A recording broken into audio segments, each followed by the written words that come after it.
Did Steve say, is he missing this? It's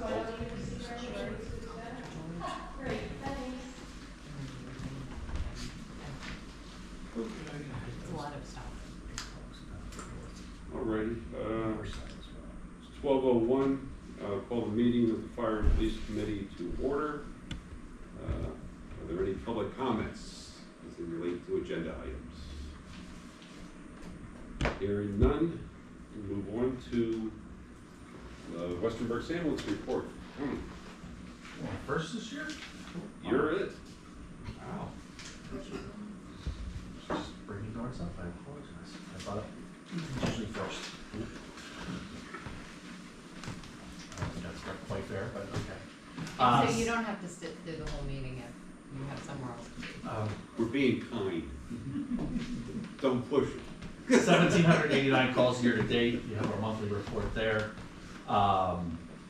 With the breakdown, again, it was a busy month in Wyomissing, 244 calls.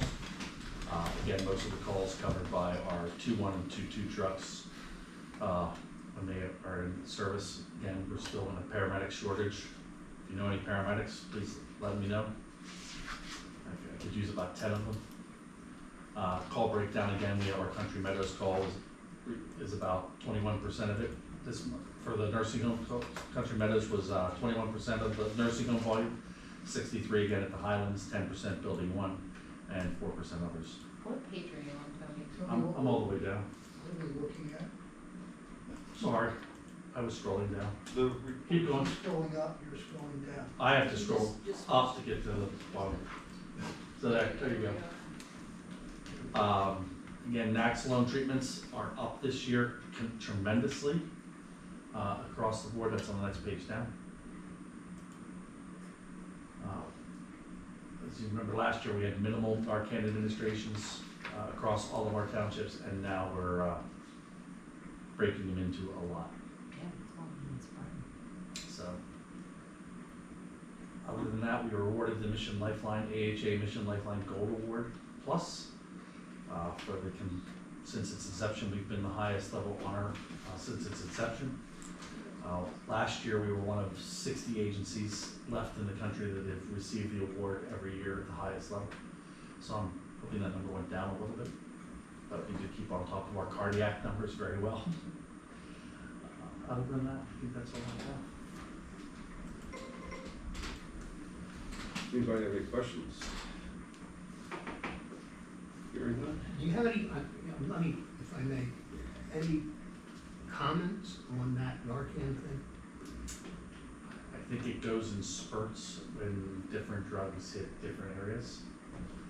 I think it's come down to that people know they have the accessibility of Narcan out there. And I think the opioid crisis is still very much in favor and still going very strong and getting worse.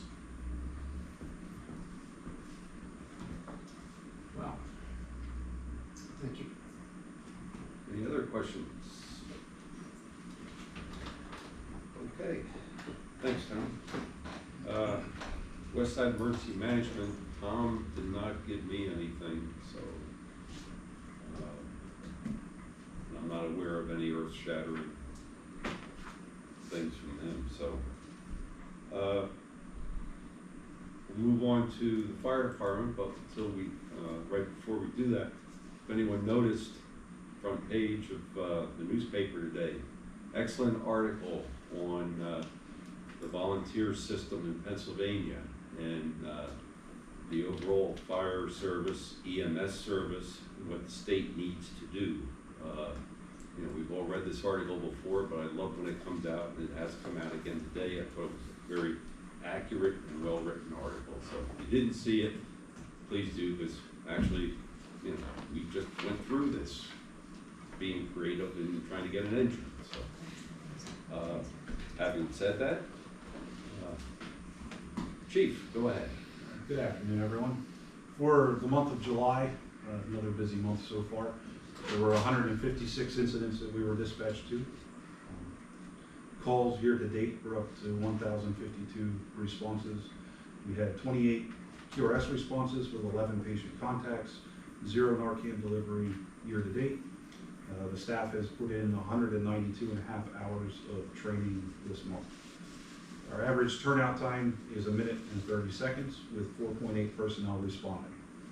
In the call breakdown between 23 and 24, you can see we're just slightly behind our numbers from 2023. We're down about 5.5% call volume. The fire loss stands still at 18,250. Nothing new has been reported since the 1st of July. Year-to-date inspections, we've completed 462, and since we kicked off a lot more inspections starting in June, we've had total billables over 25,000 that we've submitted for. The total ISO training requirements year-to-date is 758 hours completed by all the staff, and there at the bottom you can see our staff activity. We kicked off the 5-week wellness program on the 22nd. It was pretty well received so far. Our new staff that we brought on the 22nd participated, and we're enjoying the different types of movements we were doing. This week focuses on resiliency and breathing techniques. So the staff are learning how to better control their breath when they're in their SCBAs. When they're operating inside of a building, that's important since we only have 30 minutes of air that we carry on our back. The training committee has worked through setting up the first 6 months of 2025. There's an emphasis there on refining our skill set as well as enhancing confidence in some of the basic skills that we don't use frequently. Those would be ropes and rope rescue types of scenarios. So we're really focusing on reminding people how to tie certain knots as well as making them comfortable with doing them in adverse conditions, dark behind their back where they can't see, trying to push them a little bit farther. The apparatus committee is going to start shifting their focus over on researching and developing a spec document for an aerial device. As we all know, the current ladder truck is about 5 years old, and it takes almost 3.5 to 4 years for a new aerial device to be built and delivered. There may be some aerial devices coming into the borough so we can see how they operate on some of our roadways, the one-ways, some of the steep inclines going into some of the commercial occupancies that we have. And then finally, the uniform committee has been working on refining our Class A spec for our dress uniforms. They were all over the board. We're trying to get those more in line so they are identical, as well as looking into our duty uniforms and some options there to be more cost effective. Chief, can Yes. we go back to the inspections for a second? Yes. Could you from the time you came on board and starting January 1, how do those categories, the inspections are obvious, the fire activity versus the re-inspections and the total inspections, is there an estimate of what you think going forward that number will look like? Moving forward with 3 of us doing it, I have one that's doing light duty, who's been helping out with the inspections, myself and our fire code official, Glenn. I'm hopeful that we are close to the 600 plus range by the end of 2024. The fire inspections, I want to be over 500. Fire activity is kind of a hard one to ballpark because that includes complaints that are out that we go out to investigate. So that fluctuates pretty drastically. The re-inspections are going to start to come up because now we're going past that 30, 45 day increment where we've allowed people to make the corrections. So we'll start seeing that number come up as well. Thank you. You're welcome, sir.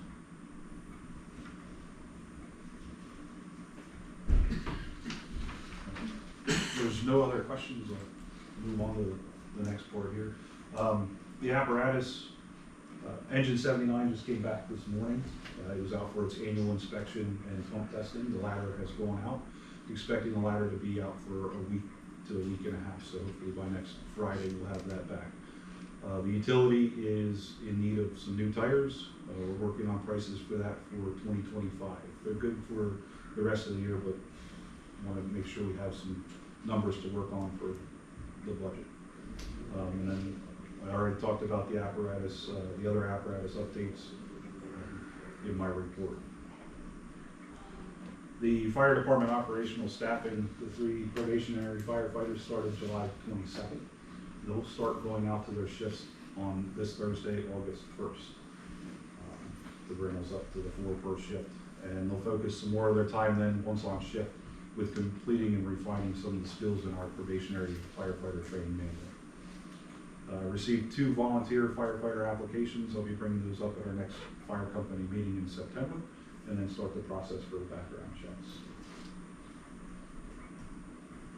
With the deputy fire chief's open advertisement, it's open until August the 12th at 3 p.m.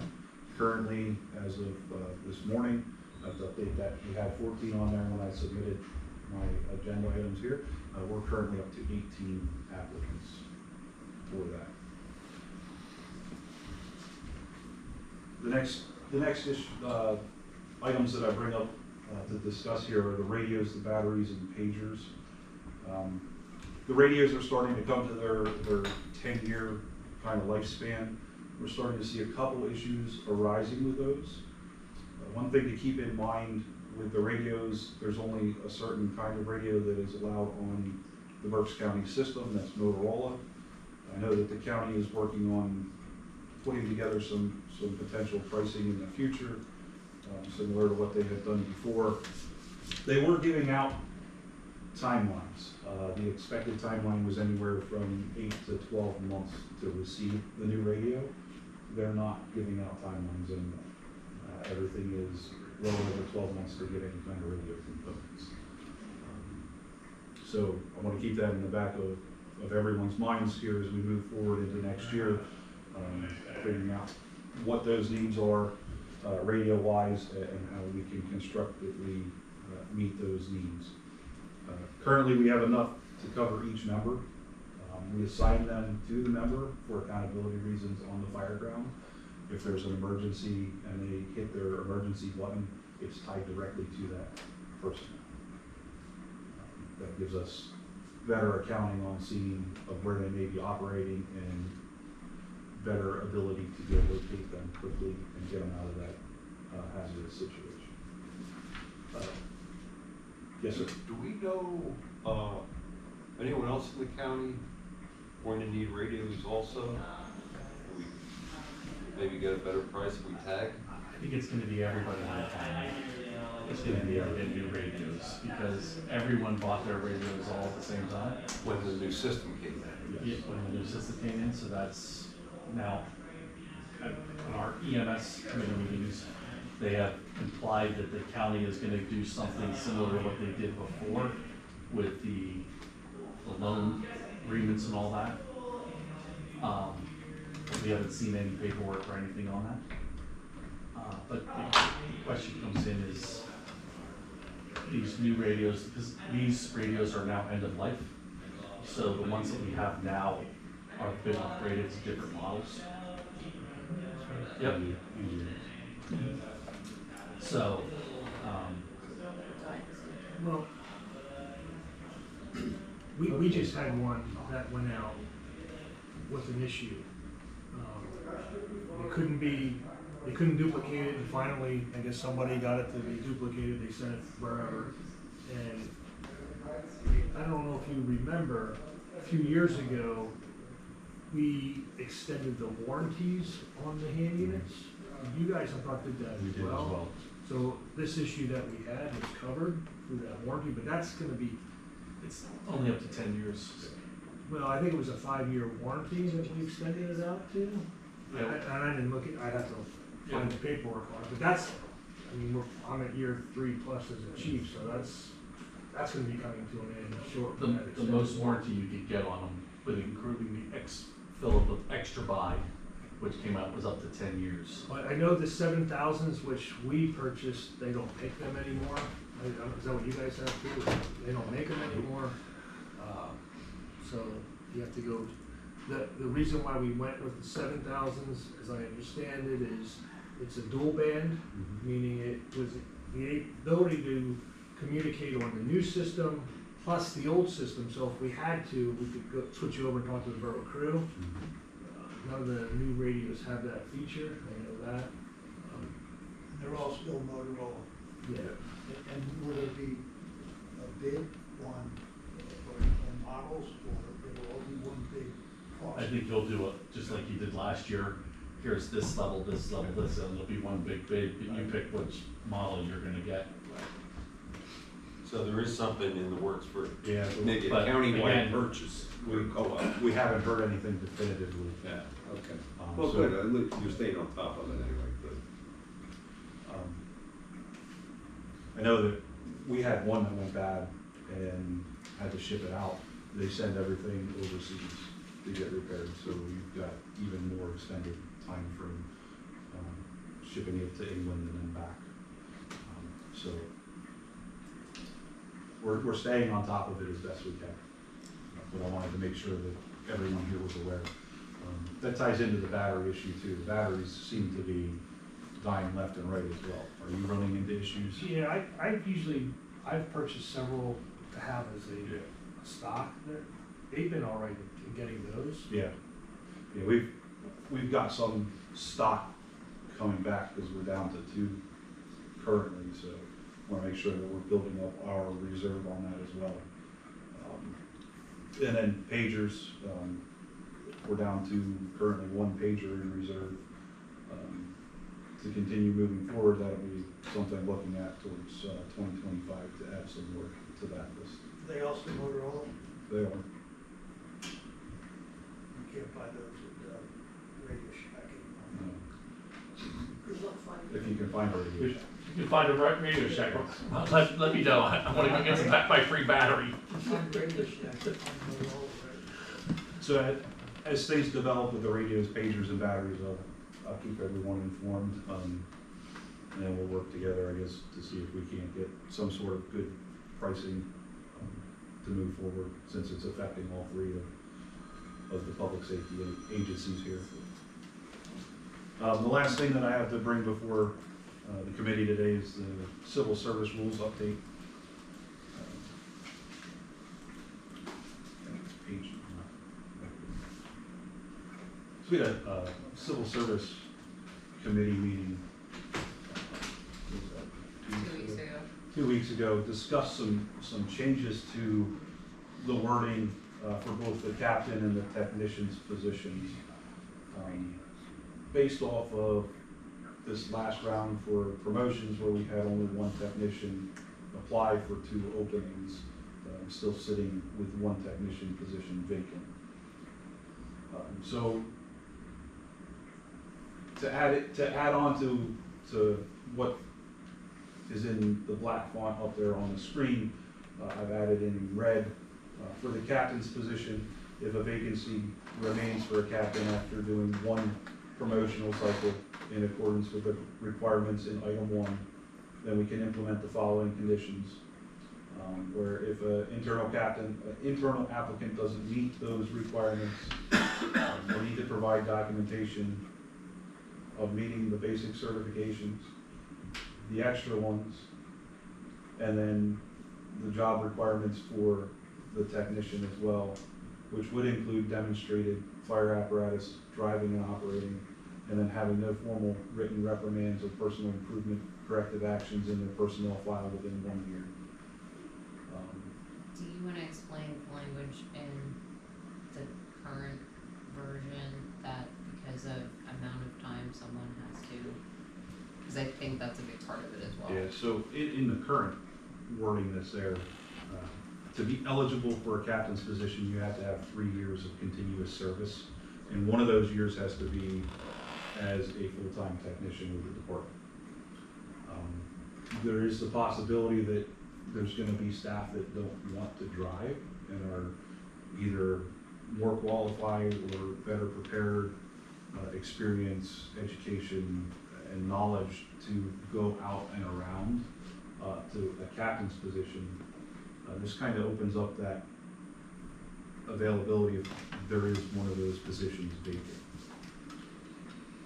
But they have to meet those requirements of demonstrating that they've had the training and the education to do the job for both the technician and the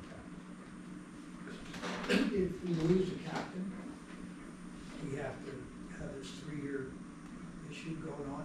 As it sits now. Isn't that sort of wrapping something around our heads? Because it's limited to who's there. It is. To find one. So It is. it's not entirely implausible that perhaps no one qualifies. Then what do you do? That's the point for the additional language. Oh, all right, good. So then, number 2 there speaks to the technician's promotional process. Letter A, similar to what letter A was for the captain's process. Currently, for technician, you have to have at least 2 years of continuous service with the fire department in a full-time capacity to be eligible.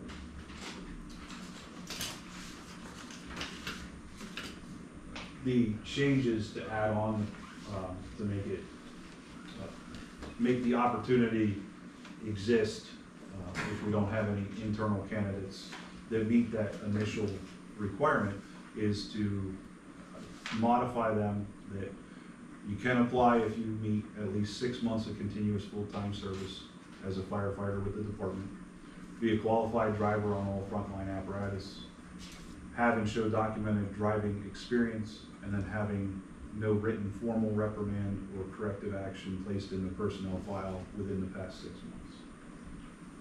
Opening it up to some of our newer firefighters that may have that experience driving to have an opportunity for them to promote if we still have openings. Experience driving what? Fire apparatus. This doesn't say that. Could be a car. Why wait for it? It does say frontline apparatus. We have in there for number 2 that they must be Not number qualified. 3 though. No, you are correct.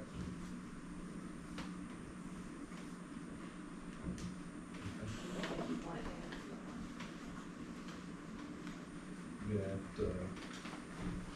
I'm sure you understand that, it's something that look like maybe,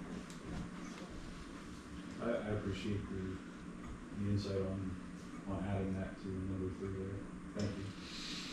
Chief, I wanted to make sure I understood in the captain language under bullet item number 1, meeting all the certifications required in the captain's job description, including those specified after appointment. I didn't look at the job description. Are there qualifications that are required to be met within a certain time after you're appointed? Yes, there's, off the top of my head, there's 3 or 4 that are asked to be met within 18 months of promoting to that position. Okay.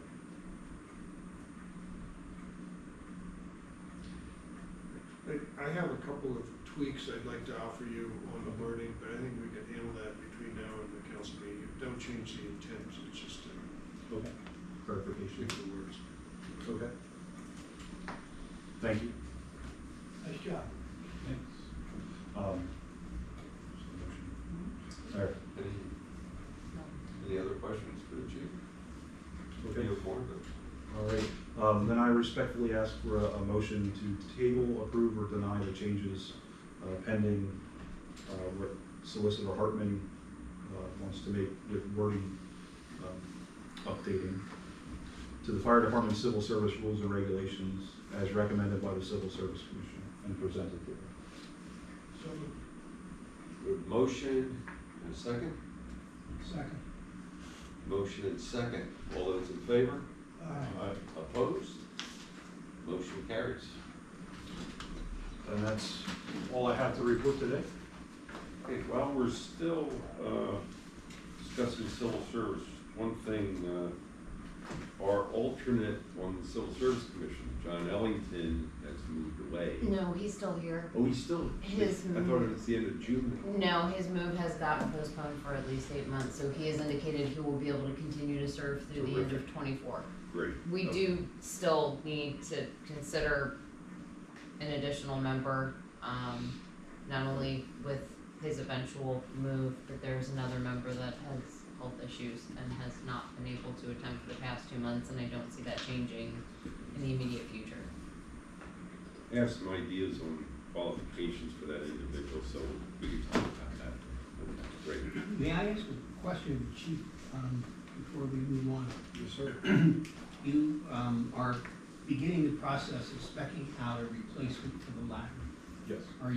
Is your general thinking along the lines of I believe it's referred to as a quint type Yes. vehicle, or are you looking at something Yeah, different? looking at whatever that replacement is to have a pump and a tank on it, so carrying water and the ability to pump that water. Are there any other, are there fundamental differences? So the one that we currently have is just it is a quint, but it's a ladder. There's no bucket on the end. You can get a quint that has a bucket as well. So it's going to be an evaluation of our call types and where we're responding to the most in the borough, as well as the capabilities and functionality of the piece itself with getting around on our streets. The apparatus committee's been tasked with thoroughly evaluating how each type will work for the types of calls and alarms that we respond to. So the biggest thing would be whether it's a ladder or a bucket, Yes, sir. but otherwise it's similar. Yes, sir. The old saying, do you want to climb or do you want to ride? Okay, anything else for the chief? Thank you. Thank you, Ethan, very much. Good job. Thanks.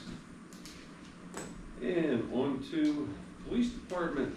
Welcome back from vacation. Good afternoon, everyone. First, I have on here a request to prohibit soliciting in the borough. What's stemming this is the amount of complaints that we're getting from our residents regarding the solicitors. We're getting a lot of complaints of them being very pushy, not taking no for an answer, not leaving. And when they, I don't know if any of you experienced it, but my wife has, and they just don't want to take no for an answer. I get what they're trying to do. I mean, they're trying to make a living and everything, but they're starting to get very pushy. So what this proposed ordinance would do would prohibit soliciting, but would still allow for certain groups to do it, such as the Cub Scouts, the Boy Scouts, Girl Scouts, things like that. So I don't know if everybody had a chance to look over the ordinance or not, but I would be looking for a vote to allow this to go to council for, first, I guess, for it to be advertised and then eventually go to the Congress. Just to add to what the chief has described, the way the peddling and soliciting regulation in the borough presently works is that we define what constitutes transient retail business and require a permit for anybody that falls within that definition. And then we have a list of exceptions, and those are the kind of nonprofits that the chief is describing. So in order to prepare the ordinance that the chief requested, what I've done is to prohibit the transit retail in general, but then all of the people who previously were not required to get a permit are now listed as an exception to the prohibition. So we're basically carrying forward the structure that we had before, but replacing the permit process with a prohibition, and anybody who is exempt from the permit is allowed to continue to operate. So if someone has somebody knocking at their door and it's pushing, which is subjective, what do you do, call police and arrest them, or what happens? There's language in the ordinance that says, I have the right when the chief.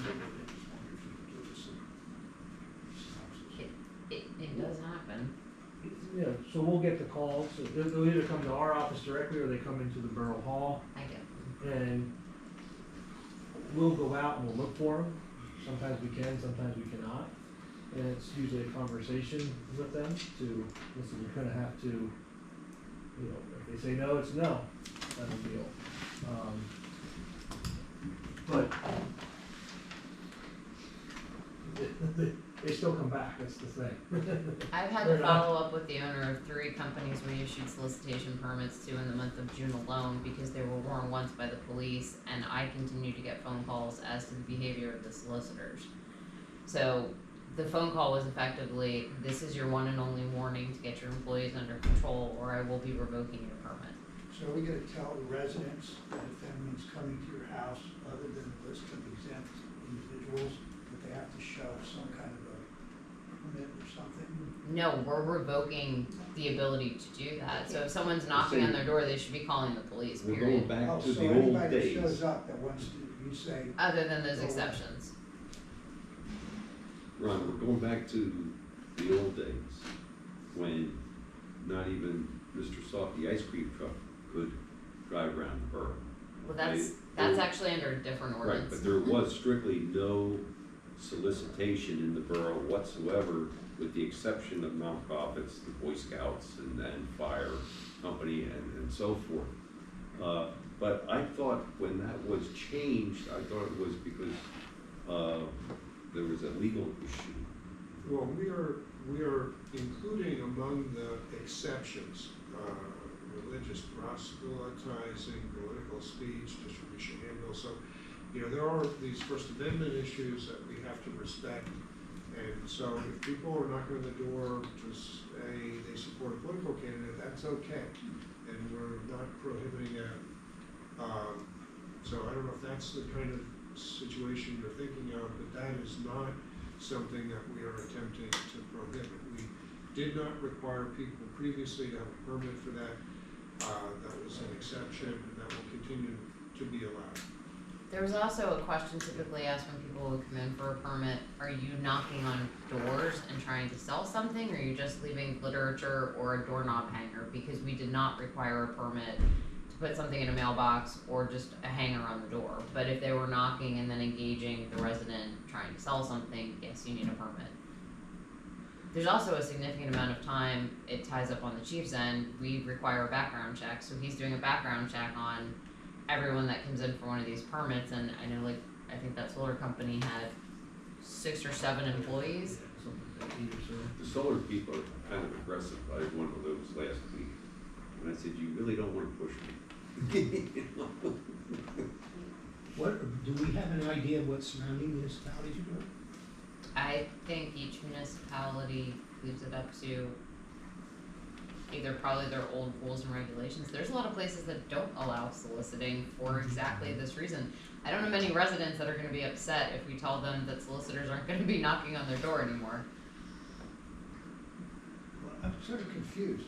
If you don't need a permit, who's gonna come here to see you to start with? They're just gonna come to your door, and then you're gonna say, get out of here, or call police, or, I mean, there's no regulation. Somebody's just gonna come to your door and do it, right? And we'll get a phone call from someone complaining about it, and then the police will respond. Eventually, the word will get out. I mean, we're gonna publish it on our normal media, forms, and the public will find out. Yeah, I kind of agree, because people knock on my door all the time. The priority is sort of religious stuff. I guess it's like I need to be converted or something, but Saves. saved or something. But the other people, do you want solar panels on your roof? No, goodbye, okay, goodbye. So, I mean, it's not a giant tsunami of these people, and if they were, they're basically religious from my perspective, so it's good, as far as I'm concerned, go for it. Okay, so in that case, any other questions? In that case, entertain a motion to table, approve, or deny, recommending council authorize advertisement of ordinance number 1445-2024 to prohibit soliciting in the borough. Someone wish to make that motion? I'll make a motion to approve. Second. We have a motion and a second. All those in favor? Aye. Opposed? The ayes have it. It gets moved on to council. Next, Can you amend that, to have the football team only come 5 times to my door? Let's see, how many are on the team? Yeah. next is the issues on Hill Avenue and, to deal with, some of the parking and the traffic patterns and things there. So, a traffic study had to be done for, the stop signs in general. I provided, information regarding traffic accidents that we've had over the last few years. There have not been that many. You see the report on the screen, that was completed by, TPD regarding the general area there. And to sum this up correctly, what they're recommending is that as one travels on George up towards Hill, that a stop sign be placed there. As one travels on Hill towards George, a stop sign should be placed there as well. And then as one is on Reading Avenue, traveling towards Hill, a stop sign be placed there. They did not recommend making Hill Avenue in the 1,000 block one way. They're talking about these stop signs, but what they are recommending then, though, is to limit parking on the north side of Hill Avenue. So that's the side where the Met is located.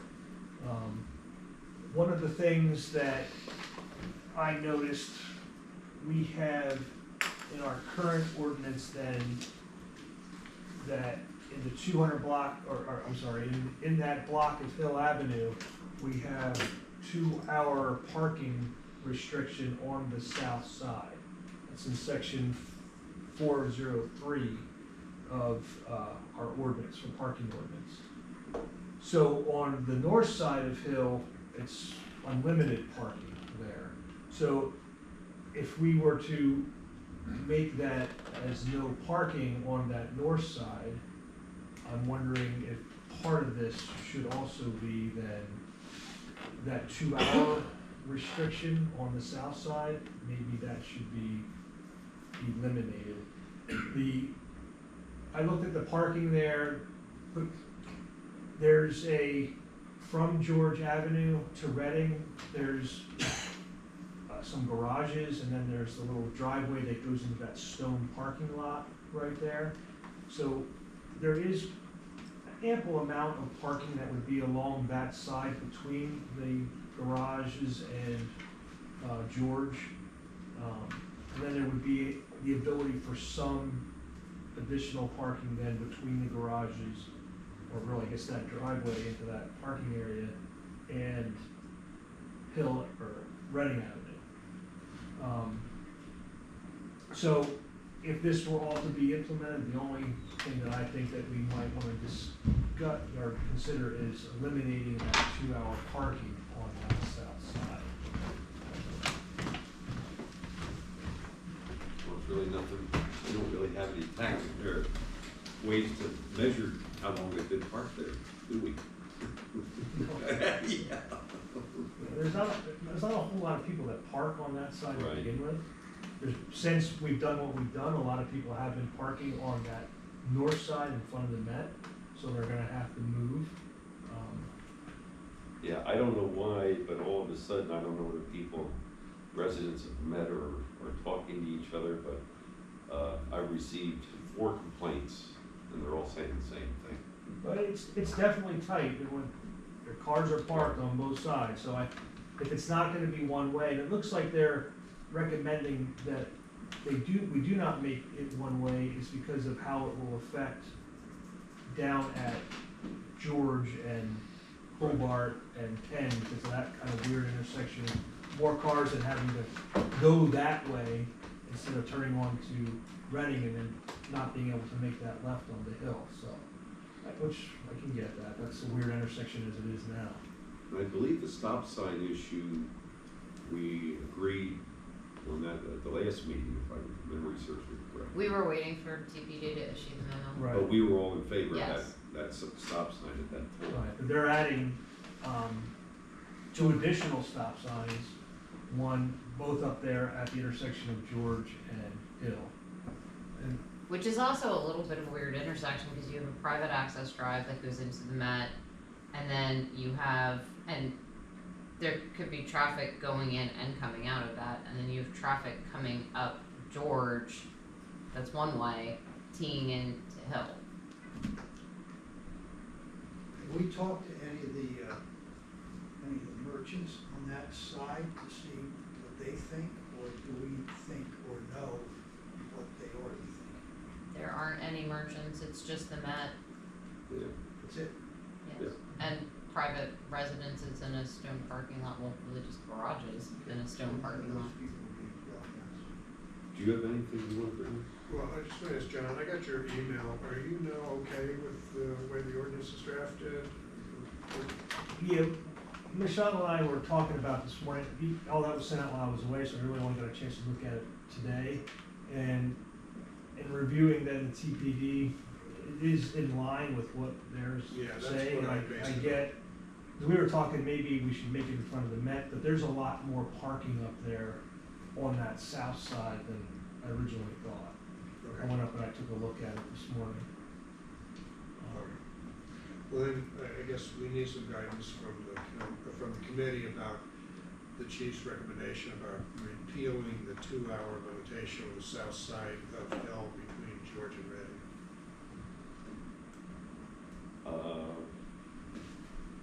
Even though that's not on the agenda. So that's part of this ordinance. Okay. Someone who wish to make that motion? I'll make that motion, I agree. Is there a second? Second. Second? We have I feel like do I attend? Okay, we have a motion and second to appeal the 2-hour parking, restriction on Hill Avenue. All those in favor? Opposed? The ayes have it. Right. And then we still need direction on the overall ordinance with that adjustment. Right, so now I'll entertain a motion is needed to table, approve, or deny recommending council authorize advertisement of ordinance number 1446-2024 to amend the vehicle code related to parking restrictions and the addition of stop signs.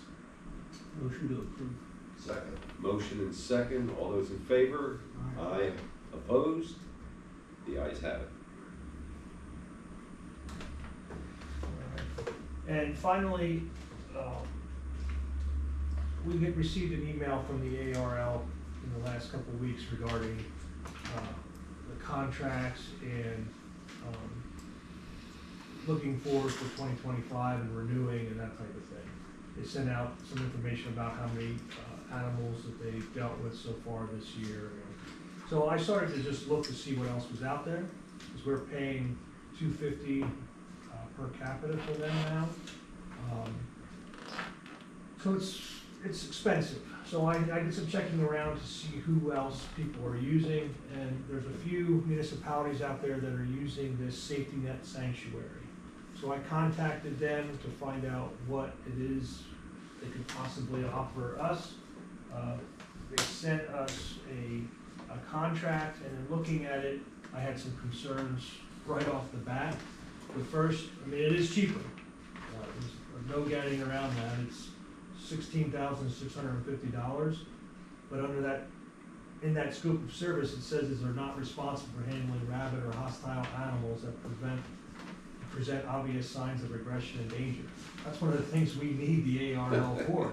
I mean, I don't want to be putting dogs down just because they're like, if we have to, we have to, but if we don't have to, I don't want to have to do that. So that to me was a no-brainer right there, that we're not gonna be able to use them. Doesn't cover cats either, which is the main.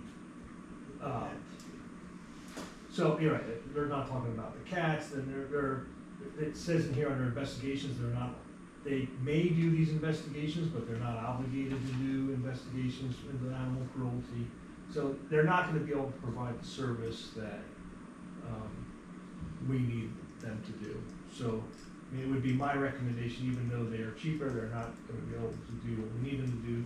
that we would not enter into an agreement with that agency. Just the ARL do the feral cats there? Yeah. They were a big part of helping us with the investigation for the resident on Dolphin Avenue.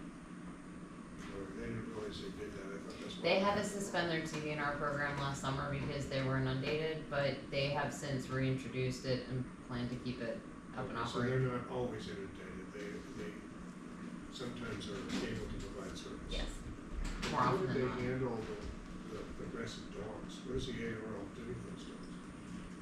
What do they do with them? Yeah, presumably they respond to calls, but I don't know. I'm just curious how they handle that situation.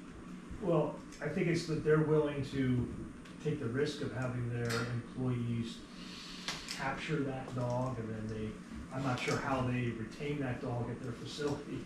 Excuse me, if they keep it isolated or whatnot, but this agency's not going to want to do that, and at all. They don't wanna come out and capture it and take it and house it. You know, under the dog law, we're gonna be required to do it. We can't say, no, we're not dealing with that dog either. So it sounds like ARL is the only game in town. I mean, like I said, there are a few municipalities that are using this other agency, but it's, I don't know, if they come across one of these types of events, I don't know what they're doing for it. Are we talking about feral dogs, or are we talking about somebody's dog in which case? No, but we'll somebody get, owns it? we get many calls for dogs that are running loose. But they're owned by somebody. Yes, Who knows? but we don't, We had a dog from our neighborhood running around, no ownership, pushing it off all the dog groups, so, I mean, we're not immune to getting dogs running wild through the neighborhood. Right, but it's not an epidemic. Not yet. Not like feral, Cats are. not like feral cats. no. Okay, all right, I get it, because that fever. More often than not, we're able to reunite those dogs with their owners, but, you know, we have to have the ability to, we're gonna get one that's aggressive, and I don't want any of my officers getting hurt, and, you know, I don't wanna have to put a dog down if we don't have to. So how does the animal rescue handle this, if they don't put the dog down? Well, they have, They just do it. they're trained and they have the equipment Okay, I'm properly just sleep. asking how they do it. That's a question. We haven't gotten their new contract yet, have we? Oh, all No, right. not yet. Okay. Probably October. Okay, so, based upon what the chief is saying with, Animal Control Services, we have a motion. You know, I'll move that we deny. right, okay, for safety net sanctuary, entertain a motion to approve, deny, or table moving forward. So, we have a motion to deny, we have a second. All those in favor of the motion, which in favor of the motion is to deny it, signify by saying aye. Aye. Opposed? The ayes have it, so denied. That's all I have. Okay, where do we stand with the cat ordinance? The feral cat ordinance, Chris and I are going back and forth, and infrastructure gave us some changes that they wanted made. As soon as we approve that, I wanna give a copy of that to my neighbor. Right now. No, that's. So, okay, we don't have anything for executive session, worth? Not that I'm aware of. Anything else for the police chief? Okay, hearing none, I'll entertain a motion to adjourn. So, Thank you, one and all.